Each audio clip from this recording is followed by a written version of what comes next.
तो hello SBWB gang, Ajay भैया here. Science में महारत हासिल करनी है 10th स्टैंडर्ड में, तो आप सभी को इस डायग्राम पे बहुत अच्छे से फोकस करना होगा। देखो स्टूडेंट्स, कोई भी बच्चा जब एवरेज से टॉपर के श्रेणी में जाता है तो उसको ये 4 फेजेस पार करने होते हैं, तभी जाके वो एक एवरेज स्टूडेंट से टॉपर स्टूडेंट्स में कन्वर्ट होगा। अभी आप बोलोगे भैया आपको कैसे पता? स्टूडेंट्स, मैं जब मेरे 10th स्टैंडर्ड में था तब आपके भैया ने, मतलब मैंने 100 में से 95 मार्क्स, जी हाँ स्टूडेंट्स, 100 में से 95 मार्क्स मैंने साइंस में स्कोर किए थे। और मैं आपको झूठ नहीं कहूंगा स्टूडेंट्स, बस और बस लास्ट के 4 मंथ्स को सीरियस लेके मैंने ये महारत हासिल किया था। लेकिन स्टूडेंट्स, मैं आप सभी से अनुरोध करूंगा कि भाई अगर आप थोड़ा सा स्टार्टिंग से पढ़ाई कर लोगे तो 100 में से 100 भी आप आराम से स्कोर कर सकते हो। पहले सभी बच्चे यहाँ पे ध्यान देंगे और नीचे सभी बच्चे करेंगे यस भैया हम चैलेंज एक्सेप्ट करते हैं। नीचे कमेंट लिखो चैलेंज एक्सेप्टेड, चैलेंज एक्सेप्टेड। देखो स्टूडेंट्स, कोई भी एवरेज बच्चा जो होता है वो हमेशा 0 से ही शुरू होता है। 0 से शुरू होने के बाद सबसे पहले उसको फेज 1 पार करना होता है, जो कि होता है स्टार्टिंग पॉइंट। फिर आते आते वो फेज 2 में आ जाता है, विच इज लर्निंग पॉइंट पे। थर्ड और फोर्थ ये बहुत ज्यादा इंपॉर्टेंट होते हैं, जो कि होता है री एनफोर्समेंट, और at the same way last will be evolution. अभी स्टूडेंट, स्टार्ट और लर्न तो ये बहुत ही ज्यादा सिंपल है। बहुत सारे बच्चे यहाँ पे ही जाके ब्रेक डाउन हो जाते हैं। इस पॉइंट पे बहुत सारे जो बच्चे होते हैं वो क्या हो जाते हैं, ब्रेक डाउन हो जाते हैं। मतलब स्टूडेंट्स, हम सोच तो लेते हैं कि हाँ भाई हम 2 से 4 घंटा पढ़ाई करेंगे, हम लर्निंग को भी बैठ जाते हैं, हमको कंसेप्ट भी समझ में आ जाती है, बट हम फेज 2 पे ही रुक जाते हैं। और जो हमको 90 प्लस मार्क्स स्कोर करने होते हैं, हम वो कहीं 75-80 के आसपास ही रुक जाते हैं, क्योंकि आप 2 फेजेस को पार नहीं कर पाते हो, जो कि है री एनफोर्समेंट और at the same way evolution. सभी डिटेल में चर्चा करेंगे। आई होप आपने चैनल को सब्सक्राइब और लाइक ठोक दिया होगा। At the same way comment भी नीचे कर दिया होगा चैलेंज एक्सेप्टेड। देखो, सबसे पहली चीज, फेज 1 में स्टूडेंट जो स्टार्टिंग पॉइंट होता है वो ध्यान में रखना। आपको सबसे पहले तो हर एक चैप्टर के कंसेप्ट्स आपको डिटेल में देखने होते हैं। देखो स्टूडेंट्स, मैं झूठ नहीं बोलूंगा, साइंस 1 और साइंस 2 की अगर मैं बात करूं तो लगभग स्टूडेंट्स 60%, जी हाँ 60% जो भी क्वेश्चंस आते हैं वो एक्टिविटी बेस्ड आते हैं, which is related to the concepts. मतलब कि स्टूडेंट्स, ये हमारे लिए बहुत ज्यादा अनिवार्य होगा। हेलो, तेरे से बात कर रहा हूं, इधर उधर देखने का नहीं, देख मैं क्या बोल रहा हूं। साइंस 1 और साइंस 2 का 60% जो होता है वो क्वेश्चंस एक्टिविटी वाइज होते हैं, और जो 40% होता है स्टूडेंट्स वो होते हैं हमारे थ्योरी वाले। तो देखो, अगर 60% हमको पार करना है तो हमको फेज 1 में ही उसको अकम्प्लिश करना होगा। कैसे करोगे? देखो स्टूडेंट्स, दिवाली के टाइम पे आपको आएगा विच इज नवनीत के अपेक्षित आपको मिल जाते हैं, और एट द सेम वे आपको पीवाईक्यू के बारे में मैं आगे वीडियोस में बोलने वाला हूं। पीवाईक्यू मतलब प्रीवियस ईयर क्वेश्चन पेपर्स। बहुत सारे बच्चों के पास प्रीवियस ईयर क्वेश्चन पेपर्स तो होते हैं, लेकिन उसको किस प्रकार से इस्तेमाल करना है, कौन से पीवाईक्यूज लेने हैं, कौन से नहीं लेने हैं, सभी चीजें डिटेल में बताऊंगा।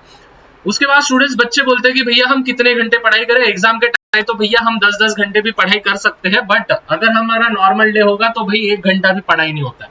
वैसे नहीं करना है स्टूडेंट्स। आप एक दिन में 10 घंटा पढ़ाई कर रहे हो वो कुछ भी मायने नहीं रखता है, बट आप हफ्ते में हर दिन 2-2 घंटे पढ़ाई करते जा रहे हो, that will matter the most. Consistency is the key. If you are not consistent in any of the task, आप वो टास्क कंप्लीट नहीं कर सकते और अकम्प्लिश नहीं कर पाओगे। और यहाँ पे जैसे बोला मैंने, मोस्ट ऑफ द स्टूडेंट जहां पे ब्रेक डाउन हो जाते हैं वहां पे आप भी ब्रेक डाउन हो जाओगे। उसके बाद after that you have to know your syllabus. आपको आपका सिलेबस मालूम होना बहुत ज्यादा नेसेसरी है कि भाई साइंस 1 में 10 चैप्टर है, साइंस 2 में 10 चैप्टर है, केमिस्ट्री के कितने हैं, फिजिक्स के कितने हैं, बायो के कितने हैं, ईवीएस के कितने हैं, कौन से चैप्टर को कितने वेटेज दिए हैं, किस प्रकार से दिए हैं, each and everything you have to understand. तो फेज 1 आई होप आप सभी का क्लियर हो चुका होगा क्या क्या करना है। फेज 2 में आते हैं स्टूडेंट्स, विच इज लर्निंग। ठीक है, ये हमारा फेज 1 हो चुका है कंप्लीट, जो कि मैंने स्टार्टिंग पॉइंट बोला था।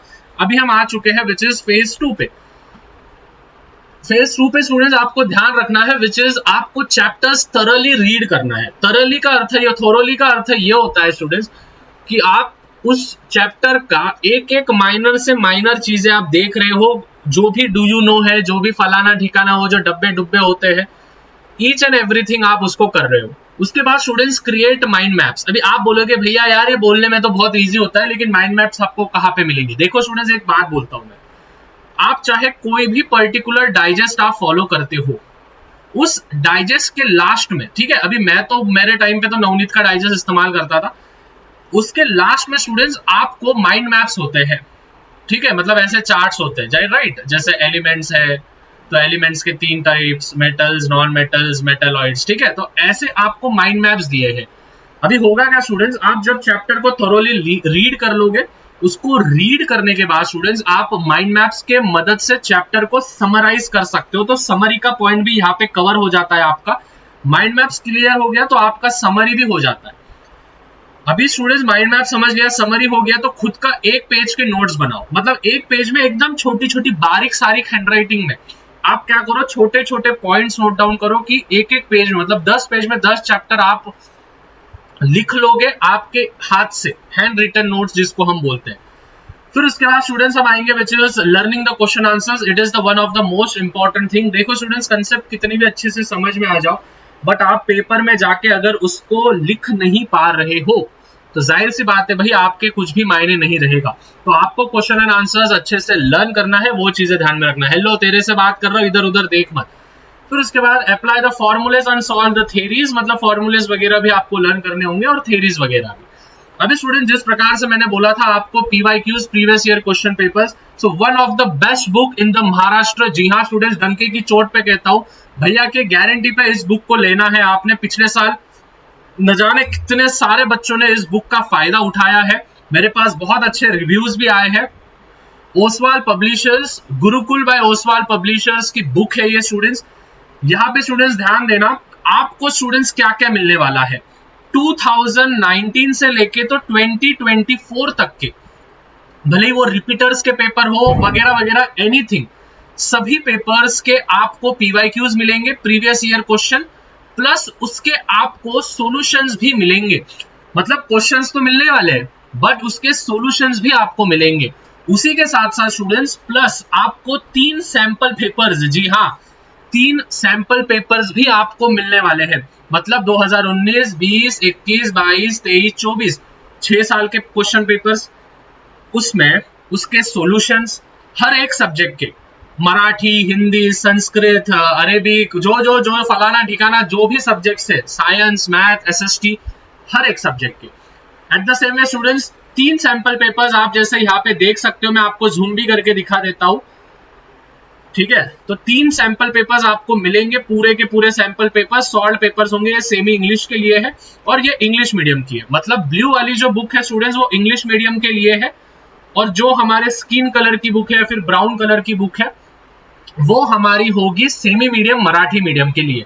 कहां से लोगे स्टूडेंट्स, देखो links are in the description. जी हाँ, लिंक्स भैया ने डिस्क्रिप्शन में दे दिए हैं, जल्दी से जाके बुक को परचेस कर लेना है, क्योंकि जैसे अंदर की बात बोलूं, जैसे जैसे एग्जाम आएगा ना इसका प्राइस बढ़ेगा, तो जल्द से जल्द बुक ले लो और अपने दोस्तों से आगे रहो एक कदम, ठीक है। थर्ड थिंग जो सबसे इंपॉर्टेंट है, हेलो ध्यान दो भाई, इधर ध्यान दो, रीएनफोर्समेंट। रीएनफोर्समेंट का अर्थ ये होता है स्टूडेंट्स, आपने जो भी तैयारी कर ली है फेज 2 तक, उसको अभी आप बैटल फील्ड में जाके आप उसकी तैयारी कर रहे हो, आप उसकी प्रैक्टिस कर रहे हो। मतलब कि सपोज एक एग्जांपल लेता हूं मैं, एक बच्चा है, उसने suppose for example 2 chapters learn कर लिए, उसने उस चैप्टर के रिवीजन भी अच्छे से कर लिया है भैया का 80-20 रूल फॉलो करके, जो कि मैं हर वीडियो में बताता हूं अभी। लेकिन तभी भी उसको खुद पे डाउट हो रहा है कि भाई मैं सही में बोर्ड्स एग्जामिनेशन में या फिर मेरे जो भी यूनिट एग्जामिनेशन में है, मैं उसमें महारत हासिल कर पाऊंगा या नहीं। उस बच्चे को बोलते हैं हम, मतलब उसको हम, उस पर्टिकुलर प्रोसेस को हम बोलते हैं रीएनफोर्समेंट। मतलब वो वापस से चेक कर रहा है, खुद को चेक कर रहा है कि हाँ भाई सही में हुआ है क्या। तो वो क्या करेगा, पहली चीज तो जो भी लर्निंग पार्ट उसने किया है वो अपने फ्रेंड्स को लर्न देगा या फिर अपने फैमिलीज को लर्न दे देगा, अपने फ्रेंड फैमिली जो भी होंगे आजू बाजू में। फिर उसके बाद वो टेक्निक यूज करेगा भैया की 80-20 रूल। अभी आप बोलोगे भैया 80-20 रूल क्या है, देखो 120 मिनट अगर आप पढ़ाई कर रहे हो दिन के, मतलब 2 घंटे, तो उसमें से स्टूडेंट्स याद रखना, उसमें से स्टूडेंट्स 100 मिनट्स आपको लर्निंग करना है, पूरा की पूरा लर्निंग सब्जेक्ट की बात कर रहा हूं मैं, पूरा की पूरा लर्निंग। और जो रिमेनिंग 20 मिनट्स है, that remaining 20 minutes you have to revise. वो होने के बाद स्टूडेंट्स आप कोई भी आपके पीयर्स को या फिर आपके फैमिली या फिर फ्रेंड्स को आप उसकी क्या दे सकते हो, विच इज लर्निंग दे सकते हो। इस पूरे प्रोसेस को हम बोलेंगे रीइंफोर्समेंट। समझ में आया? उसके बाद आप और एक डीप लेवल जा सकते हो, आप अंडरस्टैंड कर सकते हो उसका प्रैक्टिकल यूज क्या है और डिस्कशन में एंगेजमेंट आप ला सकते हो। ठीक है, तो देखो स्टूडेंट्स, हमने ब्रेक डाउन का भी कंप्लीट करके हम रीएनफोर्समेंट तक आ गए हैं। हेलो, ध्यान दो, अभी लास्ट फेज बचा है which is the phase number 4, that is evolution. Evolution का अर्थ ये होता है, वो हमारा चैप्टर का इवोल्यूशन है, वो ये इवोल्यूशन है। इवोल्यूशन या फिर इवेल्युएट का अर्थ ये होता है कि खुद को टैली करना कि मैं कितना पानी में हूं। लर्निंग दे दिया, लर्निंग देखो कंसेप्ट समझ लिए, लर्निंग कर लिया, लर्निंग दे दिया, उसके बाद हम आएंगे which is last, which is test yourself. खुद को टेस्ट करो, खुद की टेस्ट लो, एक चैप्टर पे खुद की टेस्ट लो, सब क्वेश्चंस एक पेज पे लिख लो, फिर बाद में दूसरा पेज लो, उस पे ऊपर हेडिंग डाल दो आंसर शीट बोल के, आंसर शीट की हेडिंग जैसे डाल दी वहां पे आंसर लिखना शुरू करो। होने के बाद आप खुद चेक करो कि 20 में से या फिर जितने भी मार्क्स की आप टेस्ट ले रहे हो उसमें से आपको कितने मिल रहे हैं, और हर एक टेस्ट में धीरे धीरे टैली करना सीखो, खुद को टैली करना सीखो। अगर आपको नहीं जम रहा है तो आपके टीचर से पूछो कि मैं खुद की टेस्ट कैसे लूं। जैसे मैंने बता दिया, भाई मैं भी तो एक प्रकार से आपका भैया टीचर ही हूं, तो मैंने आपको बता दिया। At the same way have a positive attitude. भले आपको 20 में से सपोज 20 में से 9 ही आ रहे हैं, कोई दिक्कत नहीं है, पॉजिटिव एटीट्यूड रखो कि हाँ भाई ठीक है, आज 9 आए हैं लेकिन मैं जैसे जैसे प्रैक्टिस करते रहूंगा, दिवाली तक भाई मैं इसको 15 तक तो भी लेके जाने की कोशिश करूंगा, फिर बोर्ड्स एग्जामिनेशन तक मैं 18 के प्लस मार्क्स लाने की कोशिश करूंगा। ठीक है, आप जब तक आप खुद को पॉजिटिव एटीट्यूड में नहीं लाओगे तब तक नहीं होने वाला है। खुद से नेगेटिव टॉक नहीं करना, खुद को बोलना हाँ भाई हो जाएगा हो जाएगा हो जाएगा। The last in the foremost is stick to your schedule. भाई की शादी है, बहन की शादी है, मौसी को लड़का हुआ, चाचा फूफा बुआ सब आए घर पे, नहीं। 10th is the most important year, क्योंकि बोर्ड एग्जामिनेशन का स्वाद आप पहली बार ले रहे हो, तो आपके स्केड्यूल पे स्टिक रहो। आपको पता है भैया ने बोला है 120 मिनट पढ़ाई करना है दिन का, करना है मतलब करना है, नथिंग एल्स। खुद को एक टारगेट लेके रखना, जैसे खाना कैसे खाते हो आप 2 टाइम 3 टाइम दबा के, उसी प्रकार से खुद को बोल देना भाई अगर मैंने मेरा स्केड्यूल स्टिक नहीं किया तो मैं खुद को पनिशमेंट दूंगा। पनिशमेंट क्या हो सकती है? अच्छी पनिशमेंट मैं बोल रहा हूँ, स्किपिंग मार लोगे, 100 स्किपिंग मार लोगे, 150 स्किपिंग मार लोगे, या फिर डिप्स मार लोगे, या फिर कुछ कर लोगे। बॉडी को थोड़ा सा वार्म अप करना पड़ेगा आपको, अगर आपने नहीं किया तो। समझ में आ रहा है? So I hope students this video was very much valuable for you. जितना ज्यादा सिंपल और स्वीट रखने का कोशिश किया है मैंने इस वीडियो में, शायद ही कोई महाराष्ट्र स्टेट बोर्ड के लिए कर पाएगा। Students, why fear when Ajay bhaiya is here, फटाफट से चैनल को सब्सक्राइब कर देना है, बेल आइकन को प्रेस कर देना है, और at the same way Koswal publishers की बुक आप जरूर जाके परचेस कर लेना। इधर वाली सेमी की है, मेरे इधर वाली जो है विच इज अपनी ब्लू वाली जो बुक है वो है स्टेट बोर्ड की 2025 के बच्चों के लिए। मिलते हैं, तब तक मचाते रहो, फोड़ते रहो। Bye everyone, love you. और जाते जाते ये वीडियो देख के जाना।